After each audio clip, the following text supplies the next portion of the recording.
Imagine waking up one day with the unsettling realization that the life you've been living is not truly your own, that every decision you've made, every belief you hold, and even the desires that drive you may not have originated from the deepest part of who you are, but rather from the expectations, conditioning, and unseen influences of the world around you. Think about it. How much of your identity is a reflection of your authentic self, and how much of it is a carefully constructed mask shaped by external pressures? How often do you feel like you're just playing a role, living according to a script written by society, by your upbringing, or by the fears that whisper in the background of your mind? Today, we embark on an exploration of one of Carl Jung's most profound insights: the idea that life doesn't truly begin until you find yourself. But what does it mean to find yourself? Is it merely about gaining self-awareness, or is there a deeper, more transformative process at play? Stay with me, because as we uncover the hidden forces that shape your identity, you will come to see why most people never truly find themselves and how you can break free. The final realization we will discuss is the most powerful of all.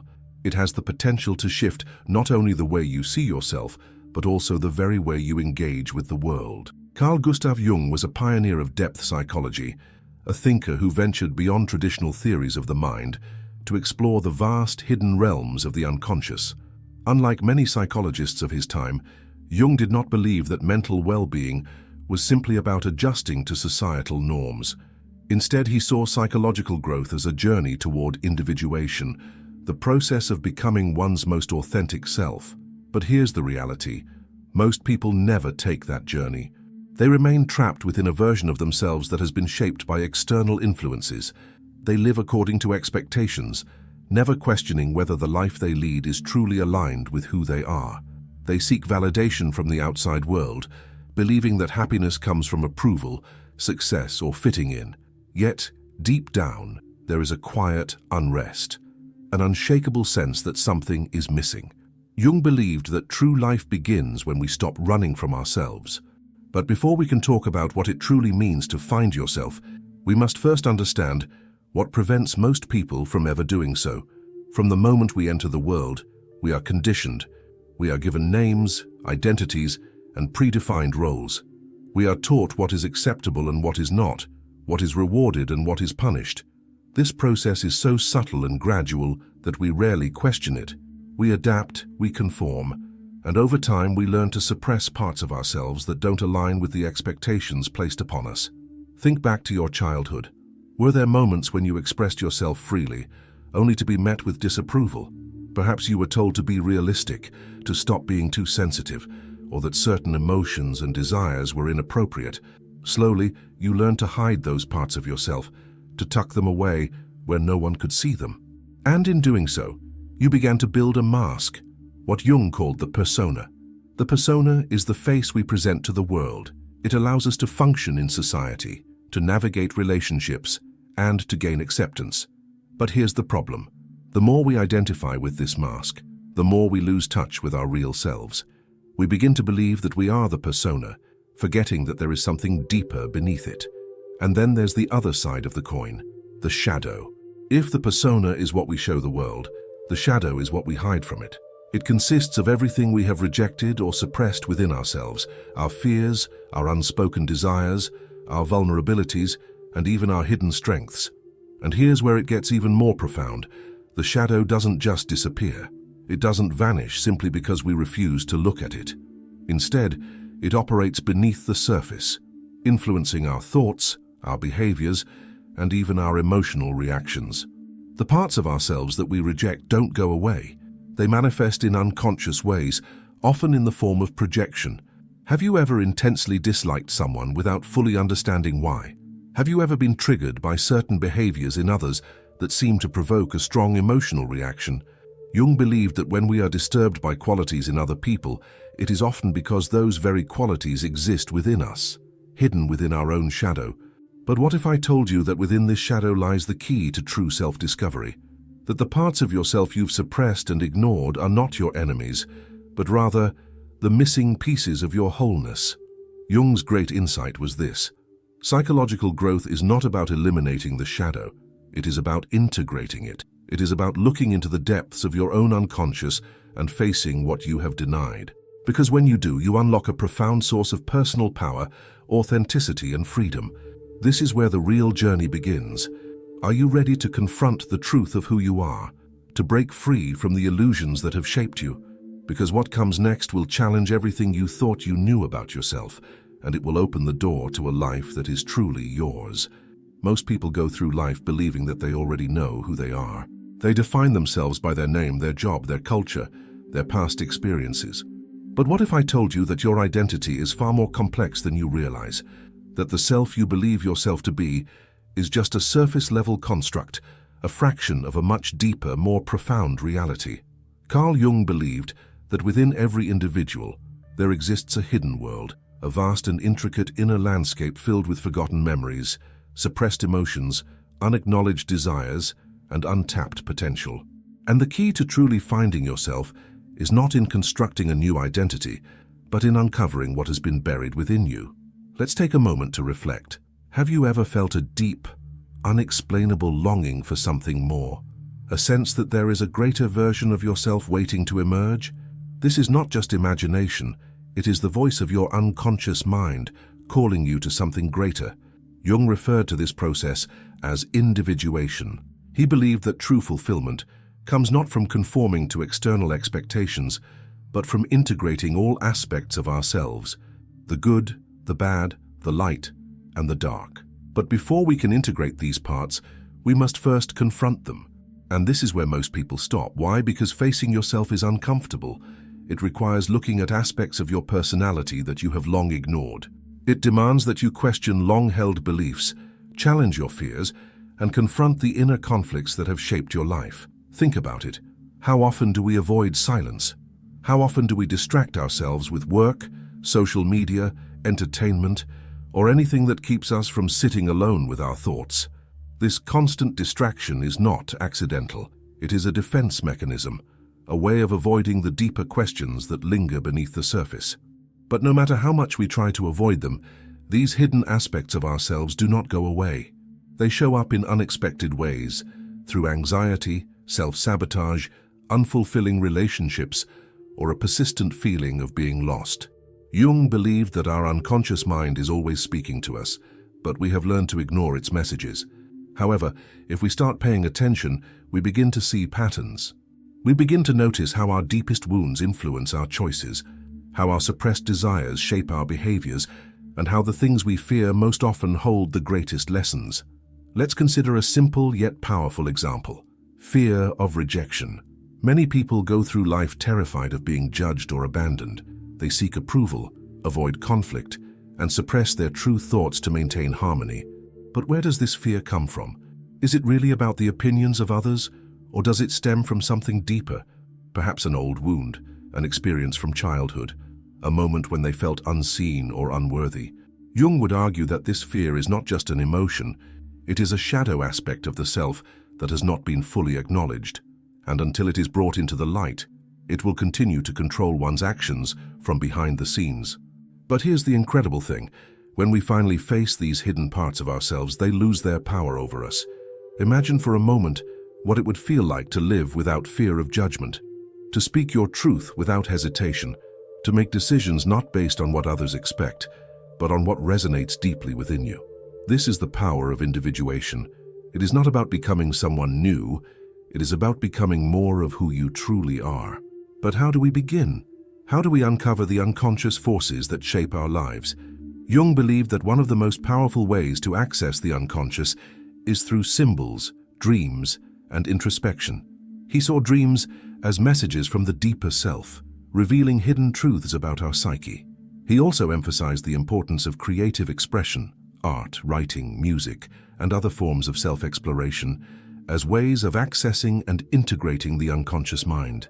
But perhaps the most important step is simply this: awareness.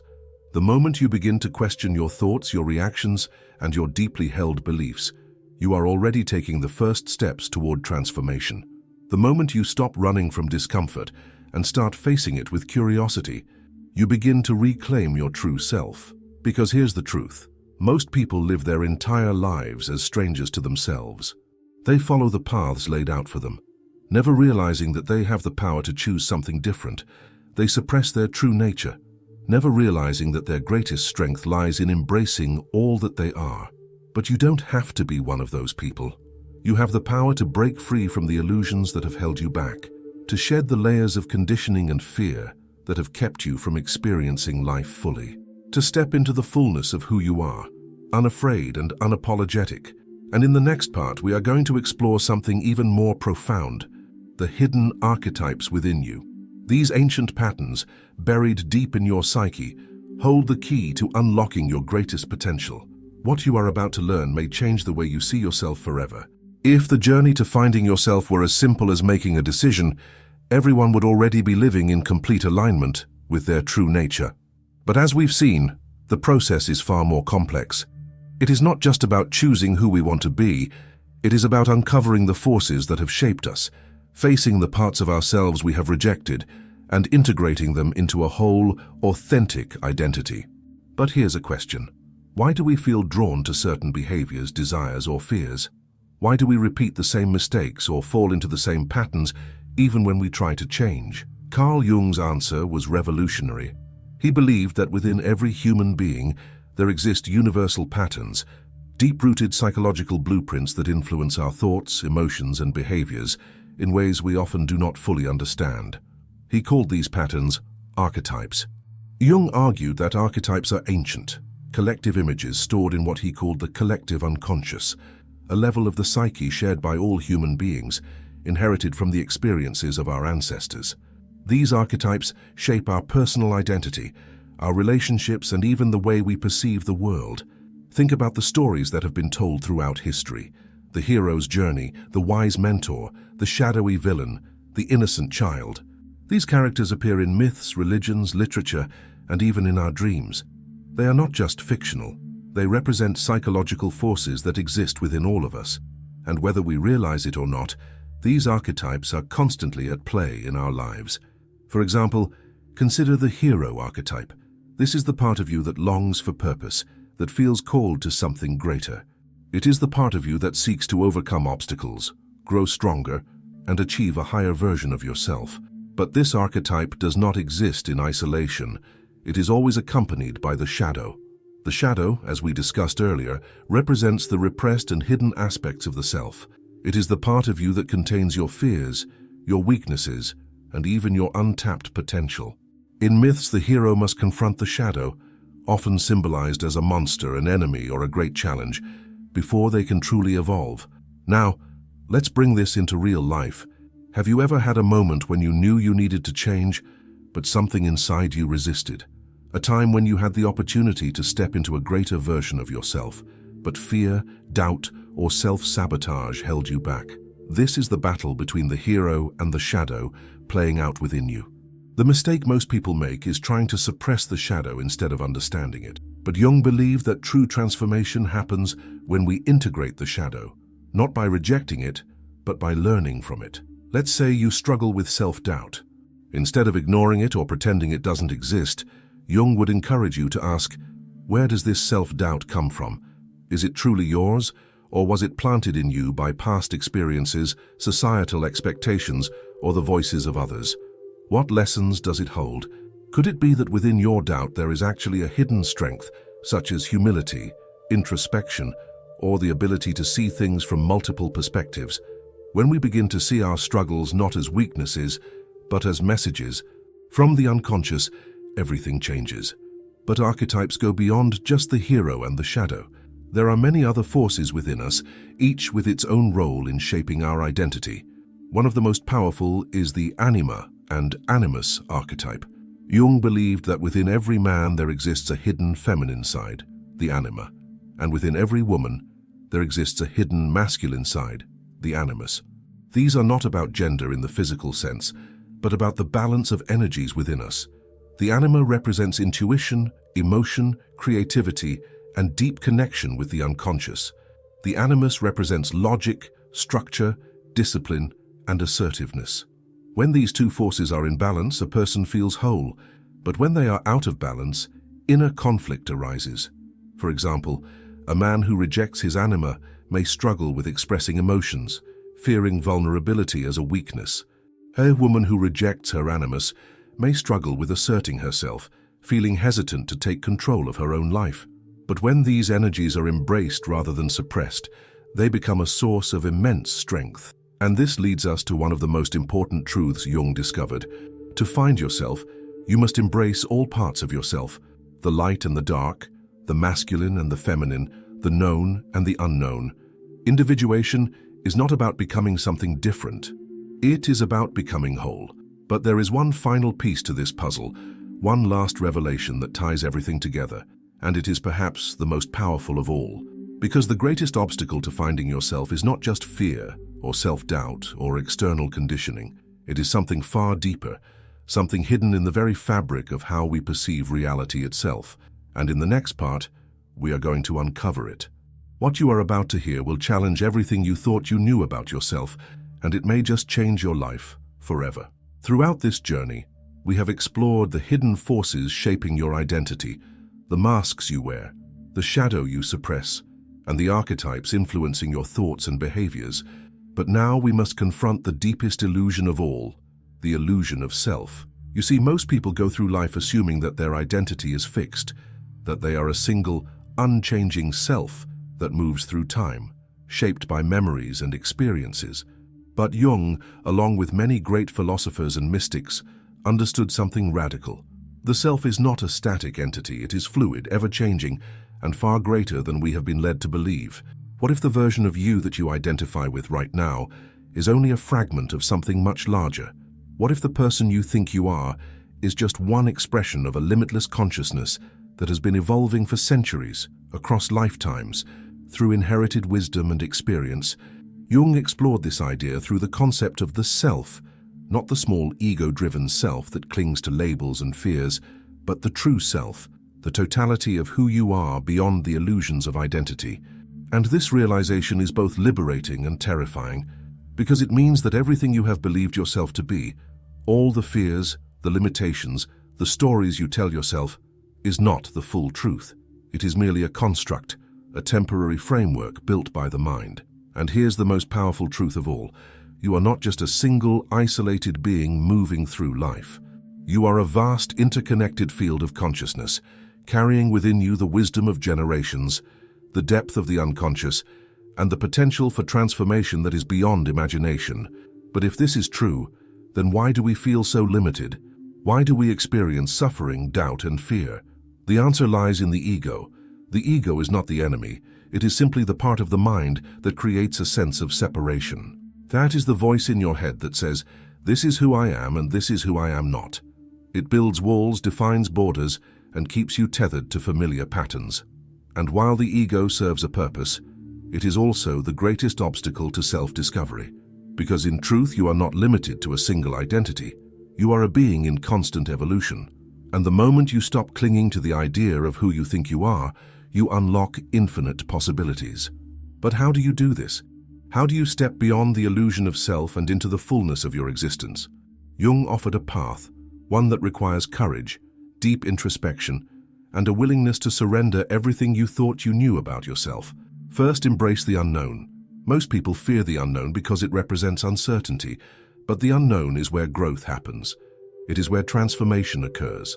When you stop resisting the mysteries within you and instead lean into them with curiosity, you begin to see the world and yourself with new eyes. Second, release attachment to labels. You are not just your name. You are not just your job, your past, or your personality. You are something far beyond definition. When you let go of rigid identities, you create space for something greater to emerge. Third, listen to the unconscious. Your dreams, your instincts, your deep intuitions, they are not random. They are messages from the self guiding you toward wholeness.